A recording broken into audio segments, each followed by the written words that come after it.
Ya, baik. Assalamualaikum teman-teman. Ya, insya Allah kita masih menunggu kedatangan guru kita, Ustadz Ali Fatah, Hafizullah Ta'ala. Ya, sembari kita menunggu, mari kita manfaatkan waktu yang ada dengan hal-hal yang bermanfaat ya. Barakallahu fiik.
Ya, baik. Kita masih menunggu kedatangan guru kita ya, teman-teman. Mohon kesabarannya. Insya Allah Ustadz sebentar lagi akan memasuki ruang Zoom meeting kita pada malam hari ini.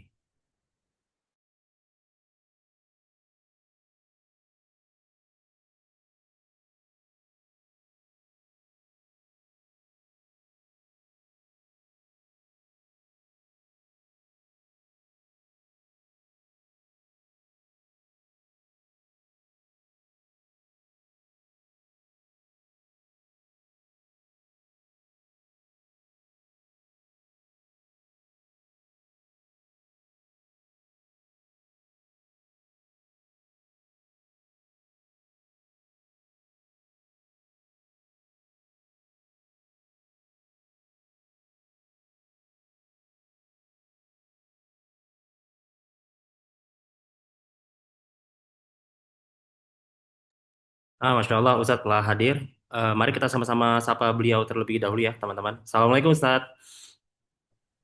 Waalaikumsalam Mas- warahmatullahi wabarakatuh. Allah, Masya Allah, ahlan, Ustadz. Gimana kabarnya, Ustadz? Ahlan wa sahlan, alhamdulillah bekhair. Alhamdulillah, Masya Allah, Masya Allah. Apa nih anak sambil jalan ya? Ah, Ustadz, labas, labas, Ustadz. Ustadz Afwan, Anda nggak bisa on cam nih ya, Afwan, Ustadz ya. Ah, parah. Baik, Ustadz, jika sudah siap, Anda izin mulai kajian kita pada malam hari ini, Ustadz. Mantap, mantap. Oke ya, baik. Bismillah. Assalamualaikum warahmatullahi wabarakatuh. Alhamdulillah wassalatu wassalamu ala Rasulillah wa ala alihi wa ashabihi wa mala wa ba'd.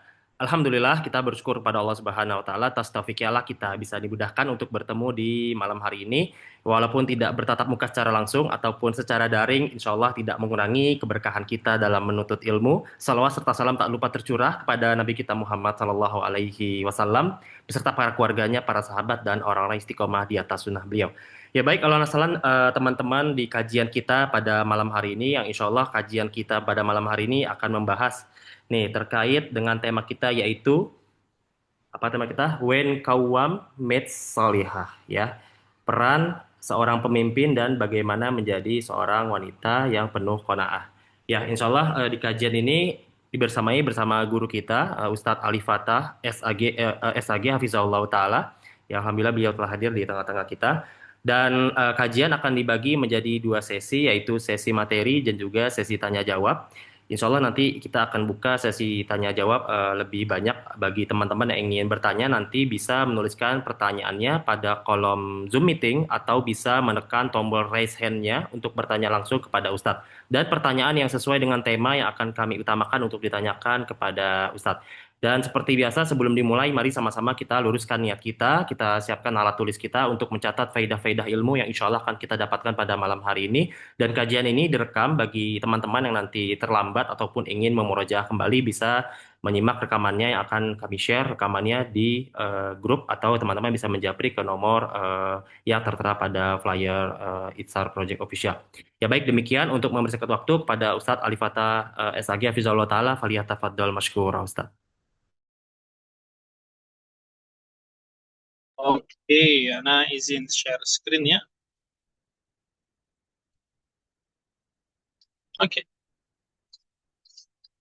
udah muncul. Ya muncul Ustadz.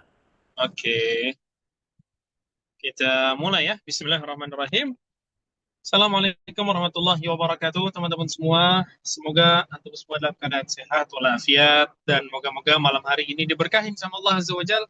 Karena pada malam hari ini kita berkumpul bersama walaupun tidak dipertemukan dengan tubuh, tapi dipertemukan dengan yang namanya niat yang sama, yaitu untuk menuntut ilmu agama Allah Azza wa Jal. Pada malam hari ini, teman-teman semua, kita bakal membahas sebuah pembahasan yang cukup relate dan penting untuk kita semua. Tapi emang nih poin pentingnya ini relate banget buat yang udah nikah ya. Yang udah nikah, tapi yang belum nikah no problem bisa ikut supaya nanti jadi gambaran besar ketika sudah berumah tangga. Apa sih hal-hal yang harus kita perhatikan sebagai suami dan juga istri? Pertama teman-teman semua, kita awali dengan judulnya Wan Mit Solika. Ini keren banget judulnya, Masya Allah. Baik. Yang pertama-tama adalah pernikahan adalah sebuah perjanjian yang kokoh. Allah Azza wa Jalla menjadikan pernikahan ini dengan sebutan mitsaqan ghalidha, sebuah tali ikatan yang sangat kuat. Dan Allah Azza wa Jalla menjadikan pernikahan teman-teman semua adalah suatu hal yang sudah fitrahnya manusia, memang mereka suka untuk menikah. Itu udah fitrah. Karena Allah Azza wa Jalla mengatakan, ini salah AI ya, nulisnya jadi acaskan begini, di surat Ar-Rum ayat ke-21 yang sering dijadikan ayat di dalam undangan-undangan pernikahan. Allah mengatakan min ayatihi an khalaqalakum min anfusikum azwaja litaskunu ilaiha wa ja'ala bainakum mawaddatan wa rahmah. Sungguhnya di antara tanda-tanda kebesaran Allah Azza wa Jalla adalah Allah menjadikan untuk kalian berpasang-pasangan. Jadi itu tanda kebesaran Allah, Allah menjadikan kita berpasang-pasangan. Ingat, pasangan-pasangan ini berarti laki-laki sama wanita, bukan laki-laki sama laki-laki atau perempuan sama perempuan. Laki-laki dan wanita. Tujuannya apa? Allah Azza wa Jalla menjadikan ketenangan di antara kita. Jadi ternyata yang namanya sakinah, ketenangan jiwa itu bisa digapai dengan menikah. Ketenangan itu bisa digapai dengan namanya pernikahan. Yang kedua adalah wa ja'ala bainakum mawaddatan wa rahmah. Kemudian Allah menjadikan di tengah-tengah kalian rasa cinta. Dan yang kedua adalah rahmah, rasa sayang satu sama lain. Ini baru kita tulis di sini baru muncul ketika suaminya bisa menjadi qawwam dan istri salihah. Jadi kunci utama pernikahan yang berjalan mulus dan yang bisa mendapatkan karunia yang Allah siapkan dalam pernikahan, yaitu satu, itu harus dilandasi si suami bisa jadi qawwam dan si istri bisa menjadi istri yang salihah. Nah, teman-teman semua, sama poin penting di awal-awal sebelum Anda lanjut, seorang suami ketika sudah menikah, maka dia menjadi pemimpin untuk keluarganya. Itu artinya dia akan menjadi orang yang bertanggung jawab di hadapan Allah Azza wa Jalla dan orang yang akan menjadi orang yang akan memberikan tanggung jawab terhadap istri dan juga anak-anaknya kelak. Itu adalah qawwam. Ketika suami sudah jadi pemimpin, maka dia menjadi qawwam, pemimpin yang akan menanggung segalanya. Kita bisa lihat qawwam itu apa sih artinya? Masalah qawwam itu disebut sama Allah Azza wa Jalla di dalam surat An-Nisa ayat ke-34. Allah mengatakan ar-rijalu qawwamuna 'ala nisa. Ar-rijalu qawwamuna 'ala nisa bima faddalallahu ba'dahum 'ala ba'd wa bima anfaqu min amwalihim. Artinya, kaum laki-laki itu adalah pemimpin bagi kaum wanita oleh karena Allah Azza wa Jalla telah melebihkan sebagian mereka itu laki-laki atas sebagian lainnya itu para wanita. Apa yang Allah lebihkan atas laki-laki, apa yang Allah lebihkan bagi laki-laki karena mereka laki-laki telah kan sebagian dari harta mereka. Jadi ini menjadi dalil bahwasannya yang namanya laki-laki adalah pemimpin buat wanita. Dan ternyata laki-laki telah Allah tinggikan derajat yang lebih tinggi daripada wanita. Karena dia memiliki tanggung jawab untuk memberikan nafkah. Di sini juga ada faedah bahwasannya wanita tidak memiliki kewajiban untuk mencari nafkah untuk dirinya sendiri. Dari sejak dia dilahirkan sampai dia wafat, dia nggak punya kewajiban sama sekali untuk mencari nafkah. Kecuali di satu kondisi. Satu kondisi, wanita wajib mencari nafkah. Kapan itu? Ketika tidak ada yang menafkahi. Tidak ada yang menafkahi lagi. Baik dia nggak punya suami, dia nggak punya keluarga, atau pemerintah pun tidak ikut turun tangan. Maka ketika kondisi seperti ini, dia wajib mencari nafkah untuk dirinya sendiri. Baik.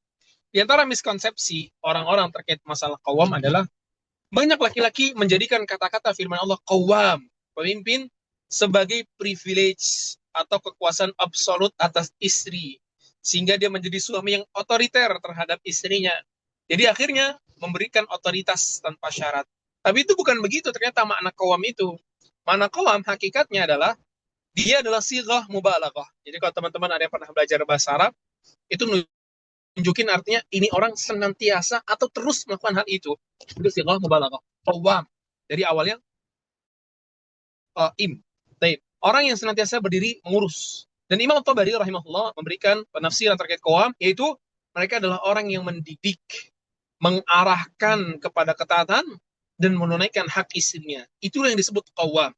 Jadi yang ulangi lagi kata Imam At-Tabari rahimahullah dalam tafsirnya, suami yang qawam adalah suami yang mendidik, suami mengarahkan istrinya kepada ketaatan, dia menunaikan hak istrinya.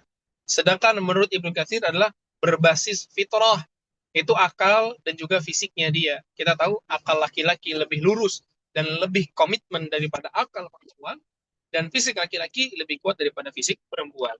Dan tambahan yang kata Ibnu Katsir adalah kewajiban nafkah. Karena itu yang Allah mention di dalam ayat ini, tadi kita sudah sebutin, karena laki-laki telah menafkahi sebagian dari harta mereka kepada para wanita. Jadi kawam itu adalah beban amanah, bukan privilege kekuasaan tanpa syarat. Jadi jangan pernah menjadikan, wahai para lelaki, jangan pernah menjadikan sifat kalian qawam untuk akhirnya berperilaku sesuka hati terhadap istri kalian. Itu bukan qawam. Qawam itu adalah seorang laki-laki yang tadi mendidik, mengarahkan ketaatan, dan memenuhi hak istrinya. Di antara hak istri atas suaminya adalah berlemah lembut dan memberikan kasih sayang. Lihat, ini adalah standar emas kepemimpinan suami. Dan ini disabdakan sama Nabi alaihi salatu wasallam langsung. Di mana beliau mengatakan, khairukum li ahlihi wa ana khairukum li ahli. Sebaik-baik kalian adalah yang paling baik terhadap keluarganya, itu istrinya. Dan ingat teman-teman, ahl di dalam bahasa Arab ini sering banget digunakan untuk merujuk kepada istri maknanya. Jadi kalau antum sering dapetin di dalam Al-Quran Allah menyebut ahl, biasanya itu kembali kepada makna istri. Karena istri. Kemudian kata beliau, ana khairukum li ahli, dan aku adalah yang paling baik di antara kalian terhadap keluargaku. Jadi kualitas qawam tidak diukur murni dari nominal nafkah atau materi yang diberikan, melainkan dari akhlaknya terhadap istrinya. Laki-laki yang zalim tidak layak disebut menunaikan amanah qawam. Jadi walaupun suaminya memiliki harta yang banyak, dia sudah memberikan privilege lebih dari sisi harta, bahkan kedudukan buat istrinya, tapi dia zalim, dia nggak bermuamalah dengan cara yang baik ke istrinya, maka kita nggak bisa bilang dia qawam. Kita nggak bisa bilang dia qawam. Karena syarat qawam adalah dia memberikan akhlak yang baik kepada istrinya, bermuamalah dengan cara yang baik kepada istrinya, itu baru disebut qawam. Kemudian juga, kenapa suami disebut qawam? Dalam sebuah hadis, Nabi SAW mention, kalau kita para lelaki ternyata mengambil istri-istri kita, atau um, ketika kita mempersunting istri kita, ya, mempersunting istri, maka itu artinya kita mengambil amanah dan kita letakkan pada pundak.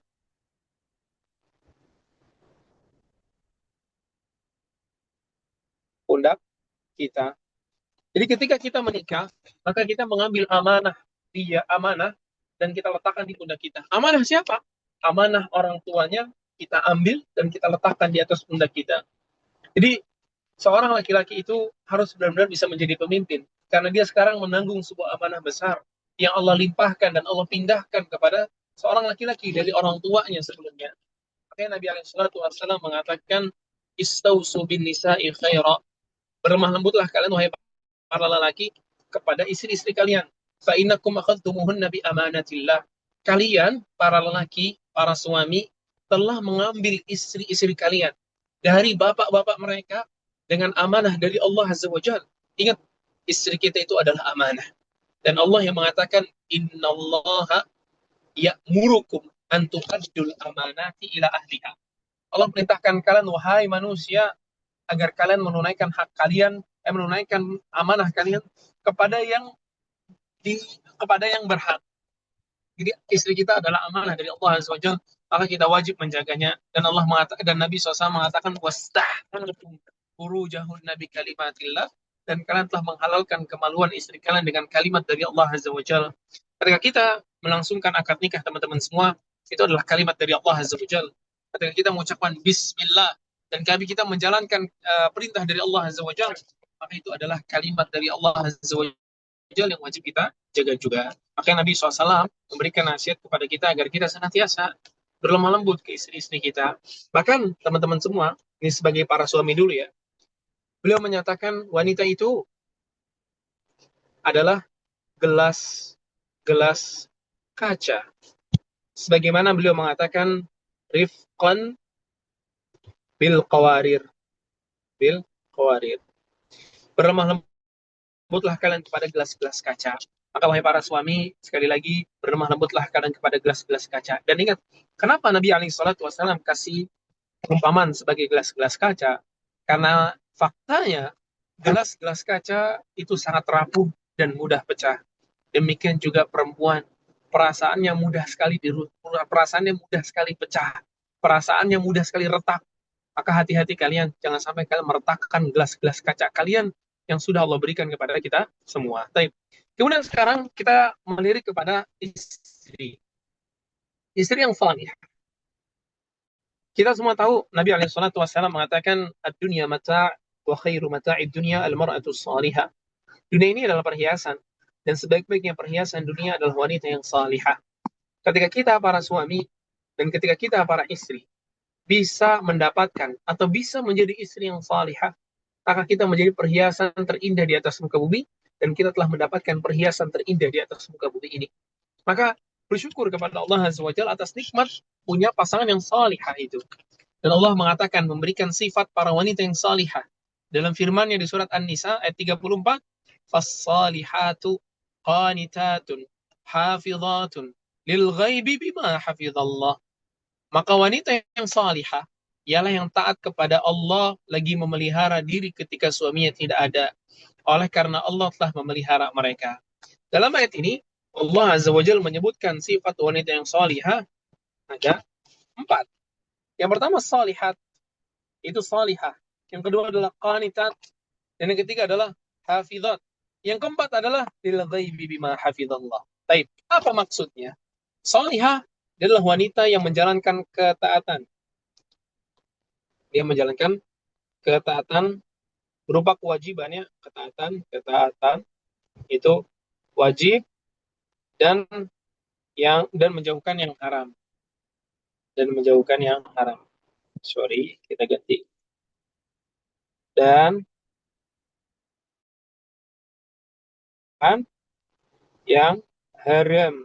Kemudian qanitat, ini taat sama Allah Azza wa Jalla. Dia tidak menyekutukan Allah, dia mentauhidkan Allah. Kemudian hafizat. Yang ketiga adalah hafizat, itu dia memelihara diri ketika suaminya tidak ada. Memelihara dirinya apa? Pertama, di harta, dan kedua adalah kehormatan. Jadi istri yang hafizat adalah istri yang menjaga harta suami dan menjaga kehormatan suaminya. Dan yang keempat adalah lil ghaibi bima hafizallah. Oleh karena Allah telah memelihara mereka. Maksudnya adalah wanita yang salihah selalu minta tolong kepada Allah Azza wa Jalla. Jadi wanita yang salihah adalah wanita yang selalu menggantungkan dirinya hanya kepada Allah Azza wa Jalla karena dia tahu dia butuh Allah Azza wa Jalla. Jadi kesimpulannya adalah pertama, wanita yang salihah bukanlah wanita yang pasif. Ini Anda mau sampaikan karena banyak sekali wanita-wanita di luar sana mengira wanita yang salihah adalah wanita yang pasif. Artinya salihah yaitu aduh ini gimana sih nih AI-nya? Jadi wanita yang bukan pasif itu maksudnya adalah dia bukan diem nurutin semua perkataan suaminya tanpa memberikan pandangan lain atau sudut pandang yang lain. Bukan kayak begitu. Yang benar adalah dia boleh memberikan sudut pandangnya, dia boleh menyampaikan perasaannya. Jadi maksudnya bukan pasif adalah dia boleh menyampaikan perasaan dan boleh juga menyampaikan sudut pandang. Baik. Yang kedua adalah syarikah fikir. Ini maksudnya adalah memberikan ide, memberikan ide, memberikan ide.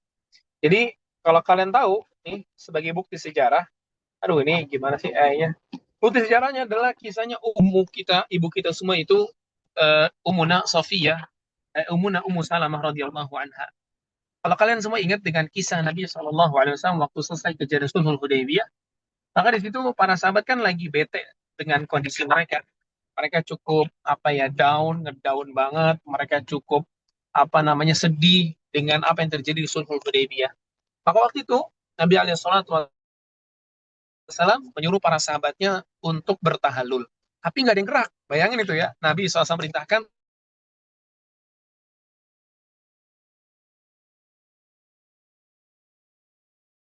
Kemudian Nabi SAW mengatakan halakal muslimun. Ini kaum muslim bisa binasa.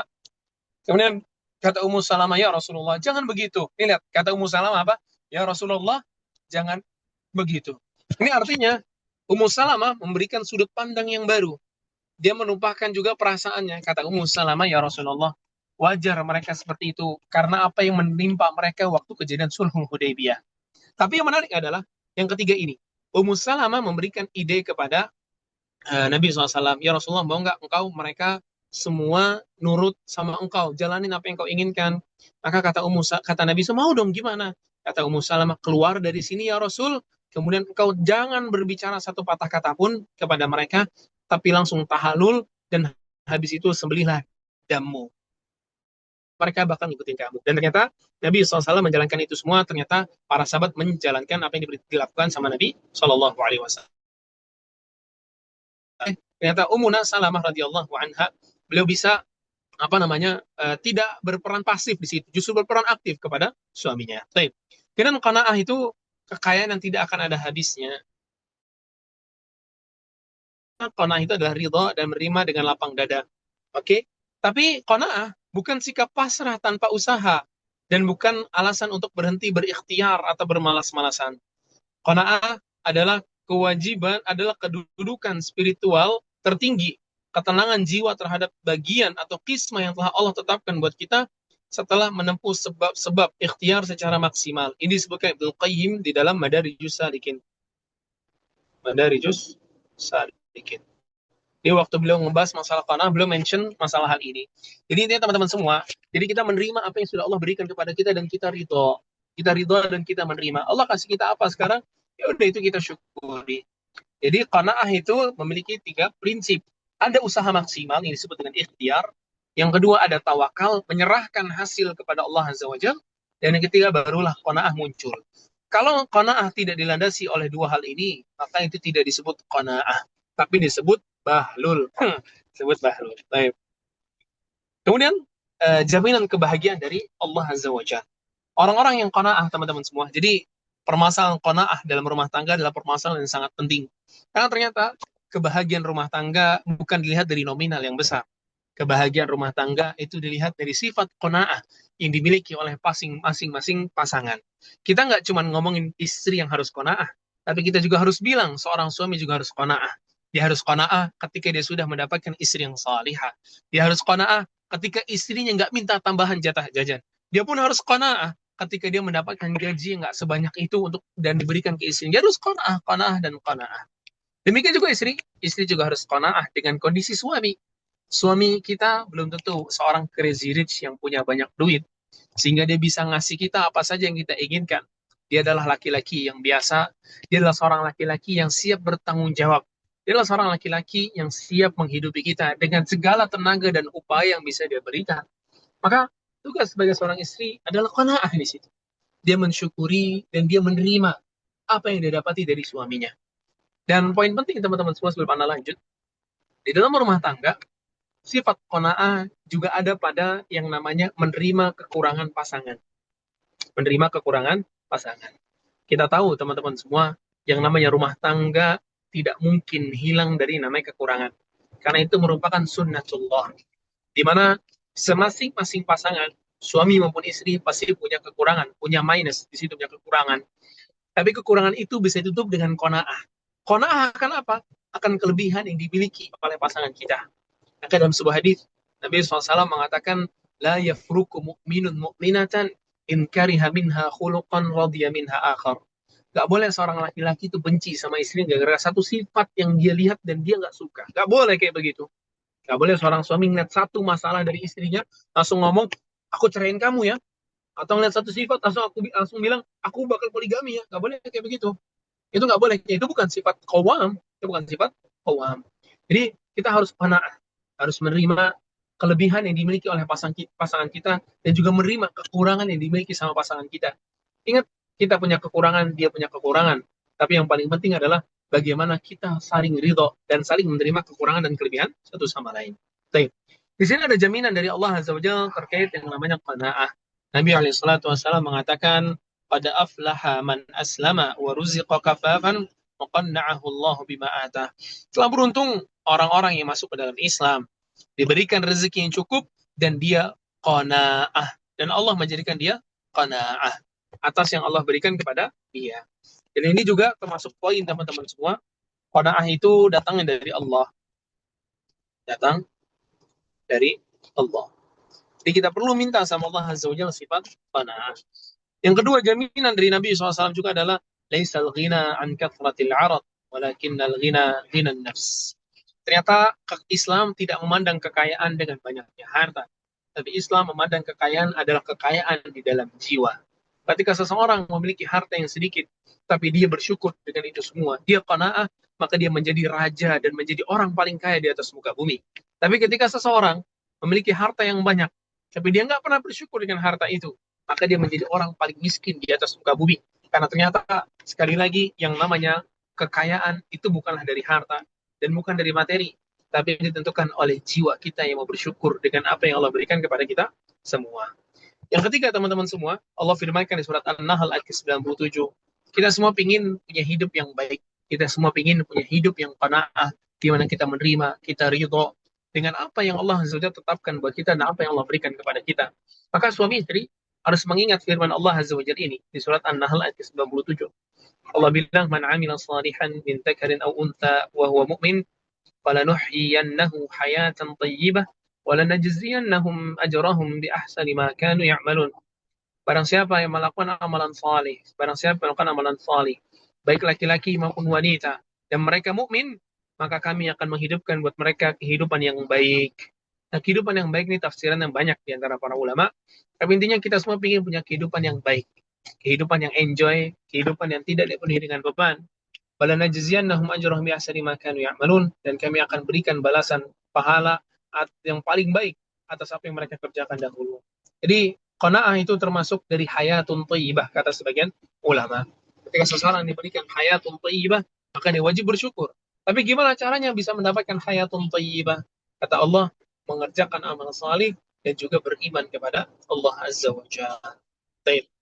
Sekarang proporsional memahami qanaah. Qanaah tidak boleh disalahgunakan sebagai alat pembungkam musyawarah. Jadi terhadap pemberian suami, seorang istri itu, teman-teman semua, harus ridho terhadap hasil ikhtiar suami yang maksimal dan halal. Tidak menjadikan nominal sebagai ukuran cinta. Sering banget nih perempuan menjadikan nominal sebagai ukuran cinta. Nggak boleh kayak begitu. Dan banyak orang-orang di luar sana juga memframing demikian. Padahal nggak semua perempuan kayak begitu kan. Banyak perempuan-perempuan yang menilai yang namanya cinta itu dari usaha sang suami, bukan dari nominal yang diberikan. Tidak merendahkan kehormatan suami. Jadi sifat seorang wanita yang salihah itu adalah dia ridho dengan pemberian suami, dia tidak mengukur cintanya dengan nominal yang diberikan suami, tapi dia menjalankan cintanya karena Allah Azza wa Jalla. Yang ketiga, tidak merendahkan kehormatan suami. Wahai para istri, para akhwat, ketika suami telah berusaha untuk mencari nafkah, ketika suami telah berusaha mati-mati untuk mencari nafkah, dan dia cuma bisa dapat segitu, maka jangan pernah kau jatuhkan kehormatannya dengan kau mengatakan, cuman segini aja bang. Wallah, ketika kita menyatakan kalimat kayak tadi, itu menjatuhkan kehormatan suami kita. Dia bakal ngedown, dia bakal kecewa kepada kita sebagai seorang istri. Kemudian, terhadap kondisi dan takdir, ini juga hal penting sebagai seorang istri, dan sebagai suami, kita tahu kita pasti menghadapi namanya ujian ekonomi. Itu udah sunnatullah. Karena Allah Azza wa Jalla mengatakan hal demikian di surat Al-Baqarah, ya, juz kedua, itu ayat berapa? 183 kalau nggak salah. Tadi cek lagi, cuman Allah Azza wa Jalla mengatakan, wala nabluwannakum bisyai'in minal khawfi wal ju'i wa naqsim minal amwal. Kami benar-benar bakal menguji kalian dari kekurangan, dari yang namanya rasa takut, kelaparan, dan kekurangan harta. Artinya, financial problem itu pasti menimpa kita semua. Tapi sekarang disikapinya bagaimana? Ini paling penting. Itu dengan sabar dan juga husnuzon kepada Allah Azza wa Jalla. Istri tetap punya hak untuk mengkomunikasikan kebutuhan. Boleh kok istri menjelaskan kebutuhannya dia. Dan suami tetap wajib berikhtiar. Dilarang menjadikan qanaah sebagai alasan bermalas-malasan. Suaminya kita tahu nih orang nyantai benar. Kemudian istrinya minta, bang kita butuh ini. Ya Allah, kamu dikasih segini kemarin nggak cukup emang. Sabarlah, qanaah. Nggak bisa kayak begitu. Kalau suaminya malas-malasan itu nggak bisa jadi hujah. Bahkan itu menjadi hujah atas diri suaminya.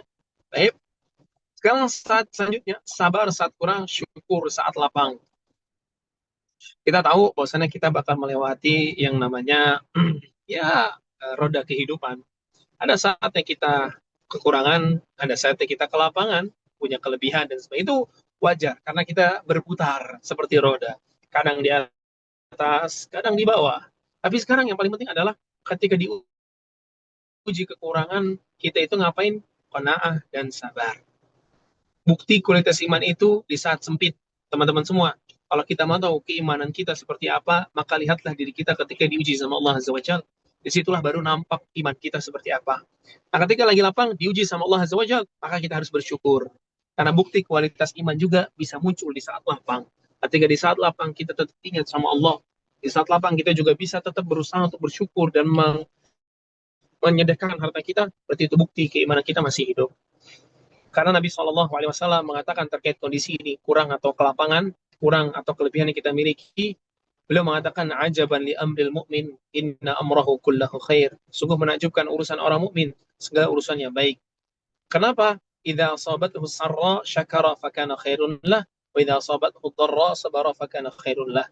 Kalau ditimpa sesuatu yang menyenangkan, dia bersyukur, dan ketika ditimpa sesuatu yang menyedihkan atau menyakitkan buat dia bersabar. Kesimpulan kedua, sikap qanaah adalah dua sisi mata uang yang sama. Kedua sikap ada dua sisi mata uang yang sama. Baik. Sekarang Anda mau ajakkan kalian semua untuk kita melihat potret kehidupan orang-orang terdahulu di dalam masalah hal ini. Dalam masalah hal ini, dalam masalah qanaah. Karena supaya kita bisa lebih qanaah dan kita bisa lebih bersyukur dengan apa yang Allah berikan, ya kita perlu melirik kepada orang-orang yang telah berhasil menerapkan sifat ini dan orang-orang yang telah berhasil menerapkan nilai syukur di dalam kehidupannya dan di dalam rumah tangganya. Ini yang paling penting. Yang paling pertama adalah kisah Nabi kita alaihi salatu wassalam. Beliau adalah manusia paling zuhud. Beliau adalah manusia paling qanaah. Dan beliau adalah manusia yang paling bisa mendidik keluarganya. Ternyata kata Aisyah, ibunda kita radhiyallahu anha, laqad kana ya'ti 'alaina syahru ma nuqidu fihi naran in huwa illa tamru wal ma. Wallahi, bayangin ini ibunda kita bercerita, sungguh kami keluarganya Muhammad sallallahu alaihi wasallam pernah melewati sebulan penuh tanpa menyalakan api untuk memasak. Tidak ada yang kami makan kecuali kurma dan air. Lihat, selama 1 bulan, ya ikhwan, akhwat sekalian, selama 1 bulan nih kalian bisa lihat, kemiskinan berkepanjangan tidak membuat rumah tangga retak. Qanaahnya Aisyah dan istri-istri Nabi yang lain adalah teladan besar buat kita semua. Dan kualitas qawamnya si suami tidak jatuh karena ketiadaan materi, melainkan ditopang oleh kasih sayang. Bayangkan, ibunda kita dengan ibunda-ibunda yang lain hidup 1 bulan tanpa bisa menyalakan dapurnya dan cuma bisa makan air sama kurma. Mereka nggak protes sama sekali sama Nabi SAW. Wanita-wanita zaman sekarang 1 hari aja nggak bisa masak, protes sama suaminya. Subhanallah. Lihat, mereka ini jadi contoh nyata buat kita semua dalam hal qanaah. Maka, wahai para istri, contohlah ibunda-ibunda kita. Dan wahai para suami, contohlah Nabi kita alaihi salatu wassalam. Dia mana beliau berhasil menanamkan nilai qanaah kepada diri istri-istrinya, radhiyallahu anhunna. Demikian juga kisah tikar Nabi kisah tentang Nabi Shallallahu Alaihi Wasallam, di mana suatu ketika Nabi Alaihi Wasallam dikunjungi sama Umar, dan itu Nabi SAW sedang terbaring di atas sebuah tikar. Ketika beliau membalik tubuhnya, maka tikarnya membekas di tubuh Nabi. Umar nangis kayak begitu. Kemudian kata Nabi, kata Umar, ya Rasulullah, mereka ini orang-orang Romawi dan Persia adalah kaum, kata Nabi SAW, kata Umar, ya Rasulullah, orang-orang Persia dan Romawi itu raja-raja yang kaisar dan juga kaisarnya itu hidup dengan kemewahan, kasur-kasur yang empuk dan sebagainya. Sedangkan engkau Rasulullah kondisi kayak begini. Maka kata Nabi SAW, afish syakin anta ya ibn al-Khattab. Apakah engkau ragu wahai ibn al-Khattab? Mereka adalah orang-orang yang Allah segerakan kenikmatan di dunia ini. Jadi bayangin Nabi kita SAW tidur di atas tikar. Kita sekarang tidur di atas kasur yang empuk, teman-teman semua. Dan ini kan berarti, mohon maaf, ini kan kasur tidur Nabi sama istri-istrinya dong. Lu tidur di atas tikar. Itu Nabi kita alaihi salatu wassalam. Bahkan kisah lain dari para sahabat Nabi SAW sebelum Fatimah, itu kisah Abu Bakar dan Umar radhiyallahu anhu. Teman-teman semua mungkin ingat dengan kisahnya Umar dan Abu Bakar ketika mereka mau bersedekah dengan seluruh harta mereka. Kejadiannya dari tahun ke-9 Hijriah waktu mau perang Tabuk. Abu Bakar waktu itu datang membawa seluruh hartanya. Ternyata Nabi SAW mengizinkan Abu Bakar untuk menyedekahkan seluruh hartanya. Dan Nabi SAW bertanya ke Abu Bakar, ma abqaita li ahlika, apa yang kau sisakan untuk keluargamu? Maka kata Abu Bakar, abqaitu Allah wa rasulahu, aku sisakan buat mereka Allah dan Rasulnya sallallahu alaihi wasallam. Dan ketika Umar radhiyallahu anhu datang mau menyedekahkan seluruh hartanya, maka nggak diizinkan sama Nabi sallallahu alaihi wasallam dan hanya diizinkan setengahnya saja. Kata Ibnu Qayyim rahimahullah, kenapa Nabi sallallahu alaihi wasallam memberikan Abu Bakar izin untuk sedekah dengan seluruh hartanya, sedangkan Umar tidak? Karena Nabi SAW tahu Abu Bakar telah berhasil menjadikan keluarganya keluarga yang zuhud dan penuh dengan qanaah. Andai kata mereka nggak punya harta sedikit pun, mereka akan bersabar. Istri dan anak-anak Abu Bakar adalah orang-orang yang berhasil dididik sama Abu Bakar menjadi orang yang siap dienolkan rekeningnya sama Abu Bakar radhiyallahu anhu. Sedangkan keluarganya Umar belum tentu. Makanya Nabi SAW tidak mengizinkan Umar mensedekahkan seluruh hartanya. Karena diantaranya juga adalah kisahnya Fatimah radhiyallahu anha, di mana Fatimah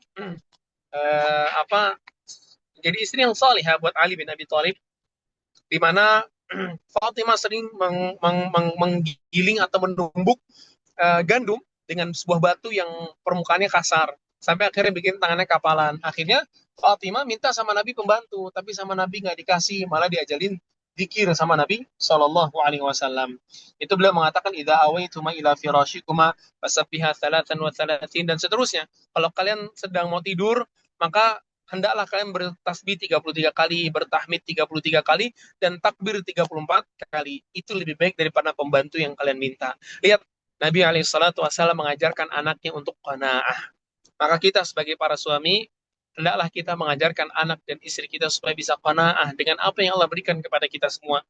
Ternyata, yang menentukan anak dan istri kita bisa qanaah atau enggak, itu kita sendiri, para suami. Kalau kita sebagai suami gagal menjadi qawam, yang bisa mendidik dan mengarahkan anak istri kita supaya qanaah, berarti kita gagal menjalankan amanah. Tapi tenang saja, kegagalan itu baru dinyatakan gagal ketika pintu memperbaiki telah ditutup sama Allah Azza wa Jalla. Selama pintu untuk bisa memperbaiki masih dibuka, maka perbaikilah. Ajarkan anak-anak kita supaya mereka bisa qanaah. Jadi, yang namanya merawat bahtera itu ada sinergi peran bersama antara suami dan istri. Seorang suami harus bisa berpikir, dia berikhtiar semaksimal mungkin untuk mencari nafkah yang halal, memperlakukan istrinya dengan lembut dan tanggung jawab. Dan di sisi lain juga, salihah yang baik adalah Dia adalah istri yang mau berpikir aktif. Dia menyampaikan pendapat, menyampaikan perasaan, memberikan sudut pandang yang lain, tapi dengan tetap menjaga batasan diri. Kalau dia adalah seorang istri dan dia ridho dengan ikhtiar suaminya, dia qanaah, dia nggak menuntut lebih, dia merasa bersyukur dengan apa yang sudah diberikan suaminya. Terus proporsi qanaah. Jadi qanaah ini sekali lagi bukan alat pembenaran suami untuk malas bekerja dan malah menjatuhkan istrinya, atau malah sebagian orang tuh mulai nuntut istrinya malah. Kadang kalau istrinya kaya, suaminya malah malas-malesan, akhirnya malah bergantung kepada istrinya. Itu juga salah, nggak boleh kayak begitu. Ingat, ada sebuah prinsip yang harus kita semua tahu. Harta suami ada hak ada hak istri di situ. Tapi harta istri itu murni harta istri. Nggak ada hak suami, bahkan bukan harta suami. Jadi nggak boleh seorang suami menyandarkan dirinya kepada istri yang kaya, nggak boleh. Bahkan Nabi Shallallahu Alaihi Wasallam waktu sama Khadijah pun Nabi SAW tidak menyandarkan dirinya kepada Khadijah. Beliau tetap berusaha dan tetap mencari nafkah. Dan sekali lagi yang terakhir, sakinah yang hakiki adalah kebahagiaan itu tidak diukur dari kelimpahan materi, melainkan kualitas iman, akhlak, dan kerelaan, juga natabain sifat qanaah. Sifat qanaah. Kalau keluarga kita sudah berhasil kita didik dan kita tempa mereka untuk bisa memiliki sifat-sifat ini, maka kita telah memiliki keluarga yang qanaah. Maka yang terakhir, jangan lupa banyak-banyak doa kepada Allah Azza wa Jal. Rabbana hablana min azwajina wa dhurriyyatina qurrata a'yun. Dan penyejuk hati atau penyejuk pandangan, penyenang hati teman-teman semua, masuk ke dalamnya adalah sifat qanaah. Karena kita tahu ketika kita sebagai keluarga, sebagai suami, sebagai istri, ketika kita punya pasangan yang qanaah, itu lebih nikmat buat kita daripada punya pasangan yang nggak bisa qanaah. Dan kita juga tahu kalau kita punya anak dan anak-anak kita yang bisa bersyukur dengan apa yang sudah kita berikan kepada mereka, itu akan menenangkan hati kita. Dan terakhir, waja'alna lil muttaqina imama, dan jadikanlah kami pemimpin buat orang-orang yang bertakwa kepada Allah Azza wa Jalla. Jadi teman-teman semua, ini adalah materi yang bisa Anda sampaikan terkait masalah qanaah. Mungkin kita buka sesi tanya jawab. Dan tentu saja ini masih banyak yang bisa kita kulik, tapi karena keterbatasan waktu dan juga sebagai bentuk hikmah di dalam mengajar, ini kan udah malam, jadi kita nggak perlu lama-lama, yang penting kita dapat faedah. Jadi kita buka sesi tanya jawab supaya teman-teman mungkin ada yang mau didiskusikan, silakan kembalikan ke Akh Rizky. Fadal. Ya, Masya Allah, jazakumullah khairan Ustaz atas pemaparan materi pada malam hari ini, Masya Allah, Masya Allah. Ya tadi Ustadz sebutkan ya, suami kita bukan crazy rich dan juga mungkin istri kita bukan bidadari ya teman-teman ya. Ya, Masya Allah. Ini sudah ada pertanyaan masuk dan teman-teman jika ingin bertanya silakan bisa menuliskan pertanyaannya pada kolom chat dan atau bisa menekan tombol raise hand-nya untuk nanti bertanya langsung pada Ustadz. Ya baik, sudah ada pertanyaan masuk dari Ukti NBL Nabila mungkin ya. Ya Bismillah, Assalamualaikum Ustaz. Semoga Ustaz dan keluarga seluruh kaum muslimin senantiasa dalam lindungan Allah, amin. Bagaimana cara membedakan istri yang bekerja agar tetap memiliki penghasilan sendiri, misalnya untuk kebutuhan tersier, seperti pendidikan sekolah anak yang lebih baik, dengan sifat belum qanaah terhadap gaji dari suami, misalnya Ustaz. Ya demikian, Barakallahu Fik. Baik, pertama gini, kita udah bilang sebenarnya seorang wanita itu nggak perlu untuk bekerja karena dia sudah ditanggung nafkah sama suaminya. Nah, sekarang yang kedua, tadi kebutuhan apa katanya? Tadi tersier, Ya kebutuhan kebutuhan tersier, tersier. Ustaz. Ya, kebutuhan tersier kan. Ingat, pendidikan anak itu adalah nafkah wajib buat si suami, bukan buat istri. Kalau suami kita sudah berkecukupan, buat apa kita kerja? Itu kan nunjukin satu poin, kita kurang qanaah dengan pemberian suami. Orang suaminya udah berkecukupan, kok kita masih mau kerja? Itu simpel, berarti kita kurang bersyukur. Itu menurut sudut pandang anak ya. Karena kalau kita udah bersyukur, kita udah qanaah, kita tahu suami kita cukup. Suami kita bisa memberikan nafkah ke kita, bisa memberikan kebutuhan untuk anak-anak kita. Ya terus apa lagi? Kecuali satu poin, ternyata hilang rasa syukur dan qanaah dalam diri kita. Jadi Allah alami soal. Jadi intinya kalau misalkan memang suami kita berkecukupan, ya nggak usah kerja lagi, udah cukup bersyukur gitu. Tapi kalau misalkan memang ada kebutuhan, suaminya memang sudah berusaha tapi kurang dan kesepakatan bersama suami kayaknya istri harus kerja, ya tafadhol, itu nggak jadi masalah selama batasan-batasan syarat tetap bisa dijaga, seperti hak suami dijaga, hak anak dijaga, dan lain sebagainya. Allah alam bisawab. Ya baik Ustaz, jazakallahu khairan. Baik, pertanyaan berikutnya dari Ukti Dewi. Assalamualaikum Ustaz, izin bertanya. Saya seorang istri berproses sebagai bidan di rumah sakit non-muslim. Jadi otomatis selama bekerja tidak boleh menggunakan hijab dan ada doa dengan cara mereka. Meskipun saya tidak ikut berdoa, namun saya ada di situ. Lalu saya izin ke suami untuk resign dan suami accept ya. Akhirnya saya resign, namun ortu saya minta tetap bekerja karena sudah sekolah susah-susah harus resign gitu Ustaz. Saya izin ke suami untuk bekerja lagi, namun suami tidak mengizinkan. Karena kalau saya bekerja, saya akan jarang di rumah. Saya harus bagaimana Ustadz ya, demikian. Anti ngikutin perkataan suami. Udah nggak usah ngikutin perkataan orang tua lagi. Istri itu sekarang kewajibannya itu taat sama suami, bukan sama orang tua lagi. Anak kasih sebuah penjelasan para ulama. Andai kata orang tua kita sakit dan mereka mau meninggal dunia, suami kita nggak ngizinin kita datang buat nengok mereka, nggak boleh datang kita. Itu paham? Berarti kalau orang tua kita nyuruh untuk kerja, tapi suami kita nggak mau, dan ini berkesesuaian dengan syariat, ya terus apa lagi? Kita nggak akan dinyatakan durhaka sama Allah Azza wa Jalla. Karena jelas di sini yang benar yang mana. Yang benar adalah apa yang dikatakan suami kita. Dan ditambah ini suami kita yang nggak ngizinin kita kerja. Alhamdulillah, bersyukur sama Allah Azza wa Jalla. Bilang ke ibunya, ayah, ibu, ini mohon maaf, suami aku nggak ngizinin aku kerja lagi. Dan beliau lebih ingin aku di rumah. Insya Allah pemberian suami udah cukup, nggak masalah. Lebih baik aku menjadi, apa namanya, perawat untuk anak-anak dan suamiku daripada perawat untuk orang lain. Insya kayak gitu Allah alam bisa. Ya, Masya Allah, jazakallah Ustaz. Ya baik, pertanyaan berikutnya dari Ukti Feiza ya. Assalamualaikum Ustaz, izin bertanya. Wah, ini agak panjang nih, mungkin anda singkat. Ya, saya seorang muslimah Ustaz, sandwich generation. Satu sisi saya ingin memiliki keinginan untuk menikah, tapi saya kadang berpikir, apakah nanti akan ada ikhwan yang berperan kawam yang ingin menerima saya dengan segala keadaan dan tanggung jawab yang saya miliki. Dan apakah dalam kondisi seperti ini sebaiknya saya mau membuka kesempatan untuk mengenal calon yang datang sambil melihat bagaimana pemahamannya terhadap tanggung jawab saya kepada keluarga? Ataukah bolehkah saya menunggu sampai diri saya merasa lebih siap dan bagaimana Islam mengajarkan batas antara tanggung jawab seorang anak kepada orang tua dengan tanggung jawab sebagai seorang istri setelah menikah ya. Demikian Ustaz. Oh Allah, pertanyaannya gini, terkait masalah sandwich generation, anak ini perlu ingin mengulik lebih dalam sih kondisinya seperti apa. Jadi kadang eh, orang-orang itu sering merasa dia itu sandwich generation, dia orang yang dipepet oleh dua generasi atas dan bawahnya.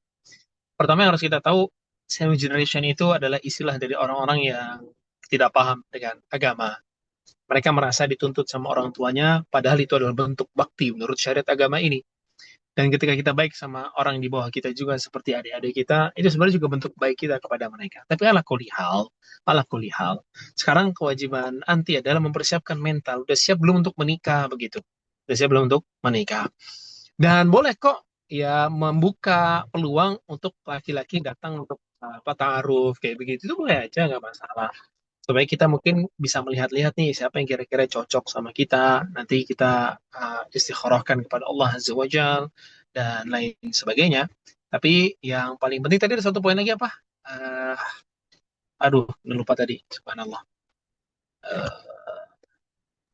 ya Allah alam. Nanti Anda ingat-ingat dulu sebentar. Agak lupa ini. Kita lanjut dulu. Ya, ini lanjut pertanyaan berikutnya Ustaz. Ya. Oh, Nah, iya. Ya baik, dari Ukti Salma, Assalamualaikum Ustadz, bagaimana cara seorang perempuan yang belum menikah dapat mengetahui apakah lelaki tersebut yang akan dinikahinya memiliki karakteristik kawam atau tidak ya? Terima kasih, jazakumullah khair. ini di antara hal yang disebutkan sama para ulama, gimana kita sebagai seorang wanita bisa melihat sifat qawwam pada calon suami kita, dua aja.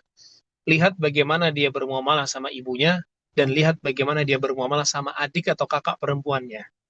Kalau dari situ dia bisa menunjukkan sifat dia sebagai laki-laki yang sayang ke ibu, yang menghormati ibunya dan sayang ke adik-adiknya, insya Allah dia orang yang qawwam. Insya Allah dia orang yang qawwam. Dan yang ketiga, lihat bagaimana dia berinteraksi sama wanita-wanita yang lain. Kalau dia termasuk orang yang terlalu gampang-gampang berinteraksi kepada wanita yang lain, percaya dia bukan kawam. Karena gampang interaksi dengan wanita-wanita itu nunjukin bukan kekawamannya dia. Karena wanita laki-laki yang kawam, dia bisa menjaga batasan dengan lawan jenisnya. Kayak begitu. Ini disebutkan sama para ulama. Allah alam bisawab. Ya, baik Ustadz. Pertanyaan berikutnya dari Ukti Tanti. Assalamualaikum warahmatullahi wabarakatuh. Ustadz, bagaimana dengan perempuan yang belum menikah? Apakah wajib bekerja? Dan jika bekerja, pekerjaan apa yang disarankan Ustadz? Kerjaan tuh enggak, tergantung kebutuhan.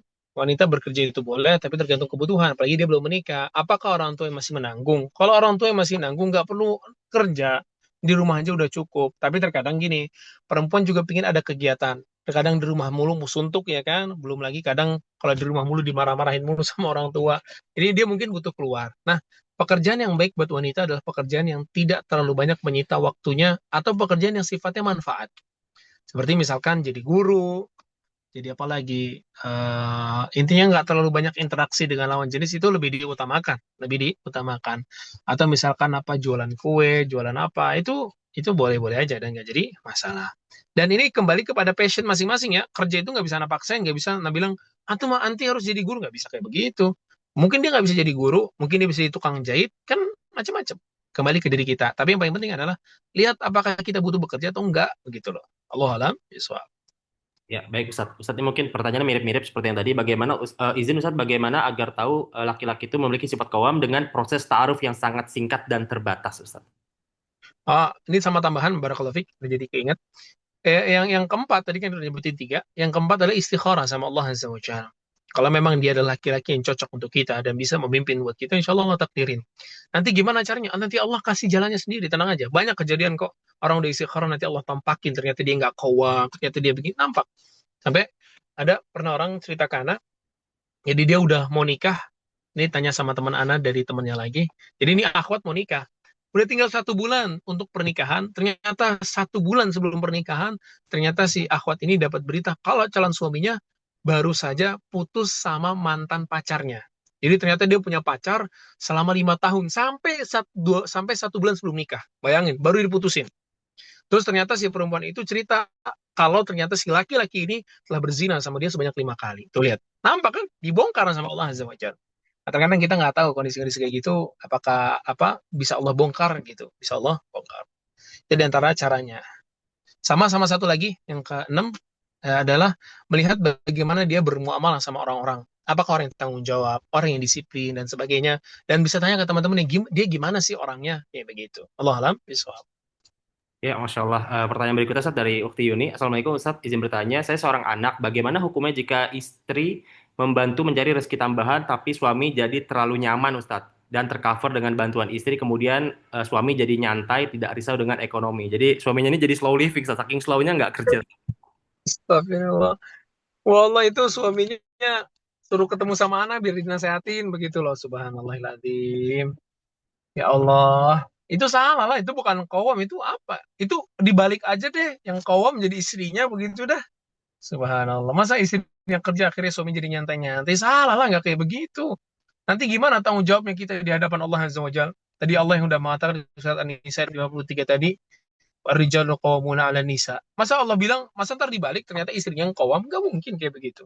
Dan Nabi SAW mengatakan, kullukum ra'in wa kullukum mas'uliyatun an ra'iyati. Kullukum mas'ulun an ra'iyati. Setiap dari kalian ada pemimpin dan kalian bakal dimintai pertanggungjawaban atas apa yang dia pimpin. Kalau dia menyia-nyiakan amanah dan juga kewajiban dia, siap-siap aja ketemu sama Allah Azza wa Jalla dan dihukum sama Allah Azza wa Jalla. Kayak begitu. Tapi istri bagaimana? Istri tetap berbuat baik. Istri tetap berbuat baik. Dan nasihati suami dengan cara yang baik, dengan cara yang sopan, dengan cara yang santun, dengan penuh kasih sayang, ngomong ke suaminya. Dan boleh juga bantu. Mungkin istrinya kaya nih, ya bantu kasih kerjaan gitu, kasih kerjaan. Ya begitu. Allah alam bisawab. Ya, Masya Allah. Ya baik, Ustadz, pertanyaan berikutnya dari Ukti Via. Assalamualaikum Ustadz, izin bertanya. Ada yang bertanya, adakah batasan untuk kita sebagai istri untuk berbakti kepada suami meski suami pernah membuat hati Ana sakit dan pernah berbuat maksiat di belakang Ana? Ana sudah memaafkan dan tidak mengungkitnya kembali, tetapi menghilangkan ingatan itu rasanya sakit, Ustadz. Bolehkah Ana minta nasihatnya, Ustadz? Ya, demikian. Subhanallah. Yang pertama minta kekuatan sama Allah Azza wa Jalla. Silakan baca doa pelipur kesedihan yang diriwayatkan sama Nabi SAW. Allahumma inni abduk, ibnu abdik, ibnu amatik, nasiyati biyadik, madin fiyya hukmuk.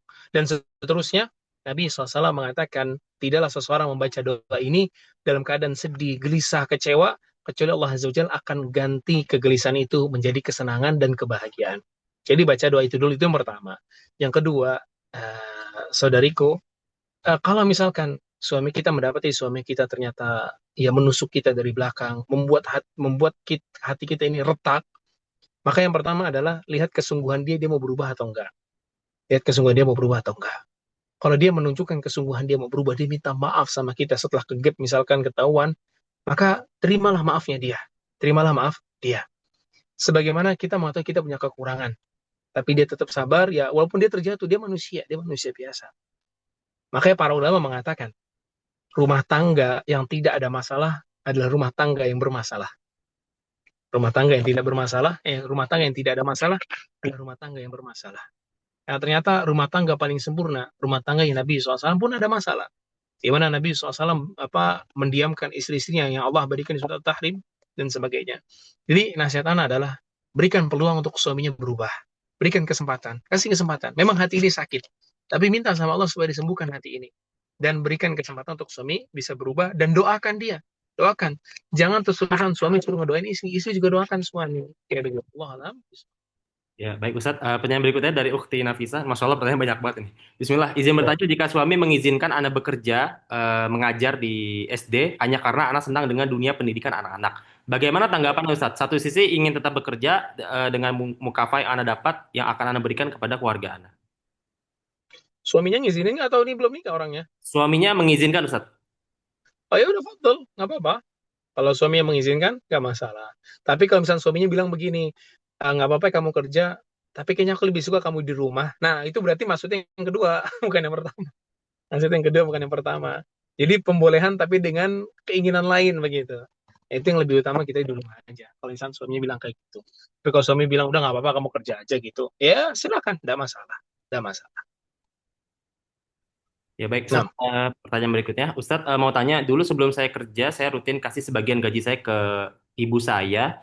Kalau ke ayah jarang karena saya tinggal sama mama saya, ibu saya. Orang tua saya cerai ya, backgroundnya Ustadz ya. Tapi setelah nikah saya tidak bisa kasih bulanan lagi ke mama saya karena memang keuangan saya dan suami sangat pas-pasan Ustadz. Dan saat ini saya tidak kerja, hanya suami yang kerja. Bagaimana hukumnya Ustadz? Saya merasa bersalah tidak bisa membantu mama lagi. nggak, gini, pertama kita harus menyampaikan kondisi kita apa adanya ke orang tua kita. Mah, pa, aku udah nggak bisa lagi kayak dulu lagi. Misalnya ke ibunya tadi kan ya, mah, aku udah nggak bisa kayak dulu lagi nih. Ternyata kondisi ekonomi aku memang lagi drop banget nih. Walaupun aku punya suami, tapi aku nggak punya penghasilan lagi kayak dulu. Karena aku punya kewajiban untuk taat sama suamiku. Nah sekarang yang jadi pertanyaan kak, yang pertanyaan adalah, apakah anti nggak punya saudara atau saudari lain gitu? Apakah memang anti satu-satunya anaknya? Kalau memang anti satu-satu anaknya, maka di antara bentuk bakti adalah coba sisihkan uang jajan kita sedikit aja untuk ibu kita. Atau ditambah bilang ke suami, boleh nggak Bang, support ibu sedikit saja kalau misalkan memungkinkan. Kalau misalkan enggak ya nggak masalah, nggak dosa kita dengan hal itu, nggak dosa dengan hal itu. Jadi nanti moga-moga Allah Azza wa Jalla memberikan solusi jalan keluarnya. Allah alam bisawab. Ya, insya Allah. Baik, pertanyaan berikutnya dari Uktiras. Bismillah, izin bertanya, Ustaz. Saya agak bingung bagaimana cara menjaga keinginan untuk terus berkembang dengan sikap qanaah. Apa batasan agar ambisi kita itu tidak berubah menjadi tidak pernah merasa cukup. Juga agar qanaah tidak berubah menjadi sikap malas. Apakah ada practical tipsnya, Ustaz? Ya, jazakumullah khairan. Gini, pertama, orang itu nggak qanaah karena dia nggak melatih dirinya untuk bersyukur dari yang sedikit. Manusia itu kan berproses, ya nggak? Jarang sekali orang itu tiba-tiba langsung kaya. Biasanya berproses dulu. Nah, ketika dalam proses ini, dia bisa mensyukuri, mensyukuri, mensyukuri, mensyukuri, mensyukuri. Nanti kalau Allah Azza wa Jalla kasih nikmat yang banyak, besar, dia jadi orang kaya, dia pasti bisa bersyukur di situ. Tapi kalau dari awalnya dia nggak mensyukuri, dia cuma nyimpen, dia seneng, tapi nggak mengembalikan nikmat itu ke Allah, nanti ketika dia udah besar, punya harta yang banyak, dia akan kona'ah. Jadi awali cara praktikalnya diantaranya adalah dari awal, dari hal yang paling kecil kita bersyukur. Dari kita bisa bernafas, dari kita bisa datang kaji, bisa zoom online kayak gini, ini syukurin dulu. Nah, insya Allah di hal yang besar kita bisa lebih bersyukur. Kemudian juga yang kedua adalah rasa malas. Rasa malas itu termasuk tentara dari tentaranya iblis. Sebagaimana perkataan Al Hasan Al Basri, Inna taswifa jundun min junudi iblis. Entar-entar atau menunda-nunda itu adalah tentara dari tentaranya iblis yang digunakan untuk menyesatkan kita semua. Dan sifat malas adalah sifat yang sangat tercela. Malas itu ada dua. Ada yang namanya al-kasal dan kedua ada yang namanya al-ajiz. Al-kasal itu malas dalam tubuh. Sedangkan al-ajiz adalah rasa malas di dalam jiwa. Nabi SAW berlindung sama Allah dari dua hal ini langsung. Beliau berdoa sama Allah, Allahumma inni a'udzubika minal ajzi wal kasri. Ya Allah, aku berlindung kepadamu dari rasa lemah di jiwa dan rasa lemah di tubuh. Jadi tugas kita adalah supaya nggak malas dan tidak menyalahartikan qanaah dengan malas, adalah belajar masalah qanaah lebih dalam. Ini yang anak sampai belum mendalam ya. Ini masih kulitnya saja. Kalau kalian mau lebih dalam, silakan baca kitab-kitab para ulama terkait masalah qanaah ini. Sama satu lagi nih langkah praktikalnya juga di dalam masalah qanaah, baca buku-buku tentang zuhud dan raqaik. Baca buku-buku tentang zuhud dan raqaik. Insya Allah itu bakal bikin kita qanaah. Allah alam. Ya baik Ustaz, jazakumullah. Pertanyaan berikutnya dari Ukti Nabila. Ustaz, Assalamualaikum. Ikhtiar apa selain berdoa dan mengikuti forum ta'aruf? Ustadz, ikhtiar apa saja selain berdoa dan mengikuti forum ta'aruf namun belum bertemu juga ikhwan yang pas dan cocok? Tadi apa jadi ikhtiarnya dia? Ikut forum ta'aruf terus? Selain berdoa dan ngikutin forum ta'aruf, Ustaz, ikhtiarnya. Apa aja selain itu? Ada lagi nggak? Ah, oke, satu lagi sabar. Sabar. Kita udah doa, udah berusaha, ya tinggal sabar udah. Allah mengatakan, "Faiza azamta, fatawakkal 'ala Allah." Kalau kamu udah bertekad, termasuk untuk tekad kita doa dan juga berusaha tadi, ikutin forum-forumnya tadi, sisanya satu, tawakal sama Allah Azza wa Jalla, serahkan urusannya. Jangan sampai husnuzon dan jangan tergesa-gesa minta doa kita dikabulkan. Ingat, Allah Azza wa Jalla memberikan kepada kita di waktu yang tepat, bukan di waktu yang cepat. Ini harus kita ingat. Ingat sekali lagi, Allah mengabulkan doa kita di waktu yang tepat, bukan di waktu yang cepat. Begitu. Allah alam. Baik, jazakumullah khairan, Ustaz. Pertanyaan dari Ukti Tika nih agak anak singkat karena agak panjang ya. Bismillah, izin bertanya Ustadz, qadarullah, saat ini adik-adik saya sedang merawat ibu saya yang sedang sakit di rumah sakit. Dan sampai saat ini pekerjaan suami saya belum memenuhi kebutuhan rumah tangganya. Ibu saya ada tabungan sekitar 90 juta sebelumnya pengobatan dibantu oleh suami yang membayarnya karena memang tabungan suami sekarang sudah menipis dengan pengeluaran-pengeluaran yang hanya dari pengobatan ibu saya dan faktor lainnya. Apakah berdosa jika saya sekarang menggunakan uang itu untuk pengobatan dan kebutuhan ibu saya dan apakah saya menjadi tanggung jawab dari kebutuhan istri dan adik saya? Saya itu adalah Ya. kewajiban. Ini yang bertanya suami apa istri yang bertanya? Ini yang bertanya itu istri Ustaz Tika. Oh, jadi tabungannya tadi punya ibunya, terus tadi apa? Tabungannya punya ibunya. Sebelumnya Iya, pengobatan itu dibantu oleh suami yang membayarnya karena memang tabungan suami yang sekarang sudah menipis. iya. Berdosa Terus? jika saya menggunakan uang itu untuk pengobatan dan kebutuhan ibu saya. Jadi dia pakai tabungan ibunya mungkin, Ustaz. Oh, boleh, boleh, nggak masalah. Boleh, nggak masalah. Ini namanya tasarruf namanya. Artinya kita mengolah harta orang lain. Itu diperbolehkan sama syariat kalau memang ada hajat. Diperbolehkan kalau ada hajat. Tasarruful amwal itu boleh, mengelola harta orang lain itu boleh, nggak masalah. Jadi kita sebagai anak, kita kelola harta ibu kita tabungannya tadi, kita pakai untuk pengobatan dia. Lah, itu duit juga mau diapain begitu loh? Apakah didimin aja? Ya jelas dipakai untuk pengobatan dia. Itu hartanya si ibu dan ibunya masih hidup, gunakan untuk pengobatan dia. Dan itu nggak masalah, nggak berdosa insya Allah. Allah alam bisawab. Ya, baik. Ya, bismillah. Pertanyaan berikutnya dari Ukti Nadine. Afwan, Ustaz izin bertanya, jika seorang perempuan merasa belum siap untuk ke jenjang pernikahan, tetapi dari keluarga sudah mulai mengkode-kode untuk segera menikah. Bagaimana cara untuk menyampaikan ke pihak keluarga, Ustaz? Nah, ini Ustaz. Nggak tahu ngomong apa, ya udah nikah aja ngapa ribet bener ya subhanallah. Apalagi perempuan tuh apa yang disiapin mental itu minta sama Allah Azza wa Jalla supaya dikuatin mentalnya. Aduh, apalagi yang ditunggu? Nunggu jodoh-jodohnya. Itu tadi ada yang udah berikhtiar belum dapat dapat jodohnya. Eh, jalan aja ya Allah. Jangan takut kenapa? Kalau nikah itu nggak akan terjadi apa-apa. Nikah itu nggak seperti ingat ini quotes Anda dapat dari Ustaz Abdurrahman Zahir nih. Marriage kan orang-orang bilang itu marriage is scary. Salah. Yang benar itu adalah life is scary. Nikah itu nggak menyeramkan. Yang menyeramkan itu adalah hidup. Karena kehidupan kita dipenuhi dengan tanda tanya. Sedangkan pernikahan dipenuhi dengan jaminan dari Allah Azza wa Jalla. Atau silakan cek semua dalil tentang pernikahan itu sifatnya jaminan dari Allah. Di antaranya, antum bisa cek firman Allah di surat An-Nur ayat ke-23, di mana Allah mengatakan wa ankihul ayyama minkum wasalihin min ibadikum iyakunu fuqara yughnihimullah min fadli. Nikahkanlah orang anak apa pemuda-pemuda bujang-bujang di antara kalian yang soleh-soleh dan juga budak-budak kalian yang soleh. Kalau mereka fakir nanti Allah cukupin. Kata Allah Azza wa Jalla. Jadi jaminan isinya. Baik. Allah alam iswa. Ya, baik Ustaz. Ini ada pertanyaan mengenai mahar yang diajukan oleh pihak wanita. Mengapa mayoritas ustadz dan juga ikhwan berpatokan dari hadis Nabi yang Sekali sebaiknya lagi. wanita yang paling mudah maharnya dan terkesan ini. Banyak banget pertanyaan kayaknya ya Masya Rizky Allah, ya. Ustaz. Masya Allah. Dan jujur saya baru menemukan satu ustadz yang membahas mengenai mahar Rasulullah. Bagaimana menurut ustadz sendiri ketika menentukan mahar?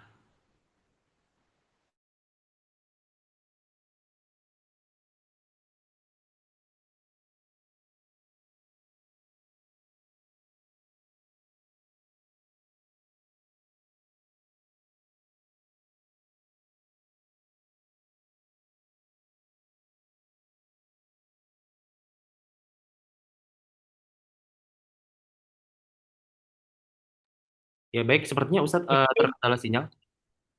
Oh, warna keluar ya. Oh, Oke, oke. Gimana? ya tadi Ustadz terkait mahar Ustadz. Jadi intinya adalah banyak Ustadz dan ikhwan itu berpatokan dengan hadis Nabi, yaitu ya, sebaik-baik wanita yang paling mudah maharnya. Yang terkesan tuh wanita tuh yang paling mudah agar barokah Ustadz. Karena saya baru menemukan satu Ustadz yang membahas bahwa eh, mahar tuh harusnya seperti apa nih? Mengenai mahar Rasulullah untuk Sayyidah Khadijah. Bagaimana menurut Ustadz sendiri ketika menentukan mahar? Pertama gini, terkait masalah mahar itu hak si perempuan. Dia boleh ngasih harga yang mahal, itu boleh dan nggak jadi masalah. Tapi sekali lagi, yang paling utama, bukan wajib, yang paling utama adalah meringankan mahar ke calon suami. Tapi kalau dia mau ngasih tinggi dan suaminya mengiyakan, kayak misalkan sebagian ustadz menikahkan anak perempuannya dengan mahar 100 gram emas, ya kalau calon suaminya mampu, mafadol aja nggak masalah. Makanya waktu itu, ini ada kejadian di zaman Umar bin Khattab radhiyallahu an, di mana Umar melarang para wanita untuk meninggikan mahar-mahar. Karena ada seorang wanita ngomong, wahai Umar, kamu menentang firman Allah Azza wa Jal, di mana Allah Azza wa Jal membolehkan kita untuk menentukan mahar kita. Wow. Waktu itu Umar pas dengar itu, kata Umar, oh iya, kamu yang benar, kami yang benar, saya yang salah. Jadi boleh seorang wanita menentukan maharnya dan gak jadi masalah. Yang penting jangan terlalu memberatkan. Jangan minta mahar 1 kilo, 74 kilogram emas. Jangan kayak begitu. 4 kilogram. Atau beli tanah di Pondok Indah. Jangan kayak begitu. Mas sengsara orang kagak dinikahin nanti. Kayak Rumah di gitu. BSD gitu Ustadz ya. Wah, rumah di BSD, rumah di Pondok Indah sekalian tuh. Di sebelah Monas minta rumahnya. Insya Allah. Jangan kayak begitu. Saya Ya Ustadz izin karena udah jam 9 mungkin satu pertanyaan lagi bagaimana Ustadz? silakan boleh. Ya, Terakhir. Afwan ya teman-teman ya, karena banyak pertanyaan mungkin ini menjadi pertanyaan terakhir kita pada malam hari ini. Assalamualaikum Ustaz, izin bertanya, saya perempuan usia 30, saya belum menikah. Jujur akhir-akhir ini merasa sangat takut untuk menikah. Karena yang pertama, laki-laki yang dekat dengan saya ini masih struggle dalam masalah ekonomi. Lalu yang kedua, dengan banyaknya cerita-cerita perselingkuhan, saya jadi takut Ustaz, takut nggak bisa menghadapi itu. Gimana saran dan solusi ya Ustaz? Jazakumullah. Kenapa kita mengkhawatirkan sesuatu yang belum tentu terjadi? Pusing hidup kalau kayak begitu. Kita ini nggak tahu apa yang akan terjadi ke depannya. Belum tentu terjadi seperti yang diceritakan orang-orang. Mungkin nanti lebih banyak dengar yang negatif daripada yang positif. Yang positif juga banyak kok. Nggak semua laki-laki itu selingkuh kok. Enggak semua laki-laki itu selingkuh. Terus struggling dalam masalah ekonomi. Ya Allah, semua orang juga lagi struggling semua. Yang struggling itu bukan cuma dia. Berapa juta orang Indonesia lagi struggling dalam masalah ekonomi. Itu biasa, normal. Justru strugglingnya dia tuh nunjukin keseriusan dia lah. Iya kan? Kalau dia malas-malasan, dia nggak akan struggling. Tapi dia struggling karena dia ada usaha. Kayak begitu. Jangan khawatir. Menikah itu akan mendatangkan kekayaan dan kecukupan dari Allah Azza wa Jalla. Jadi jangan khawatir. Ini mindset yang harus kita buang jauh-jauh. Nikah itu mendatangkan kekayaan dan kecukupan. Karena Nabi SAW mengatakan, "Thalathatun haqqun 'ala Allah ya'unuhum." Tiga golongan orang yang wajib Allah tolong. Yang diantaranya adalah an-naki alladhi yuridul afaf. Orang yang mau menikah untuk menjaga kehormatan dirinya. Jadi kenapa tuh laki-laki mau menikahi anti? Karena justru dia ingin memperbaiki finansialnya. Lah anti tolak, kesian juga dia jadinya kan. Allah alam bisawab. Ya, Masya Allah. Ya, baik teman-teman, sepertinya itu tadi merupakan pertanyaan terakhir kita pada kajian kita pada malam hari ini, dan mohon maaf, belum bisa memprovide pertanyaan teman-teman semuanya karena keterbatasan waktu, dan mungkin Ustadz, sebelum kajian kita ditutup, ada intisari bagi teman-teman yang mungkin telat datang ataupun belum menyimak secara full kajian kita pada malam hari ini. Ya, silakan Ustadz. Teman-teman semua, mungkin tadi kita udah sampaikan semua. Tapi yang paling penting teman-teman semua, sifat qanaah adalah sifat yang sangat penting di dalam rumah tangga. Karena ternyata bertahannya bahtera rumah tangga itu salah satu pondasi awalnya adalah qanaah dari masing-masing pasangan, suami maupun istri. Dan di antara cara qanaah adalah melatih diri untuk selalu melihat ke orang yang di bawah kita dan jangan selalu melihat ke orang yang di atas kita. Dan kita sebagai suami didik dan ajarkan istri kita untuk selalu bersyukur dengan apa yang diberikan oleh kita kepada mereka. Allah alam bisawab. Itu yang bisa Anda sampaikan. Jazakumullah khair. Anda kembalikan ke Rizki. Iya baik, Masya Allah, jazakumullah khairan Ustaz atas pemaparan materi manasik kita, pemaparan materi kajian kita pada malam hari ini dan kami ucapkan jazakumullah khairan kepada Ustadz dan juga teman-teman yang telah hadir pada kajian kita pada malam hari ini dan juga kami ucapkan jazakumullah khairan kepada teman-teman yang telah bertanya kepada Ustadz sehingga kami bisa mendulang faidah dari pertanyaan antum semuanya dan insya Allah kita berjumpa kembali di kajian-kajian kita yang berikutnya. Dan rekamannya bisa disimak nanti ya insya Allah akan di-share di grup atau bisa japri ke tim Itsar Project ataupun Itsar Academy di Instagram maupun di WhatsApp. Dan mari sama-sama kita tutup kajian kita yang mohon maaf masih banyak kekurangan masih banyak kekurangan pada penyajiannya dengan doa kafaratul majelis. Subhanakallahumma bihamdika asyhadu alla ilaha illa anta astaghfiruka wa atubu ilaik. Ya demikian. Assalamualaikum warahmatullahi wabarakatuh.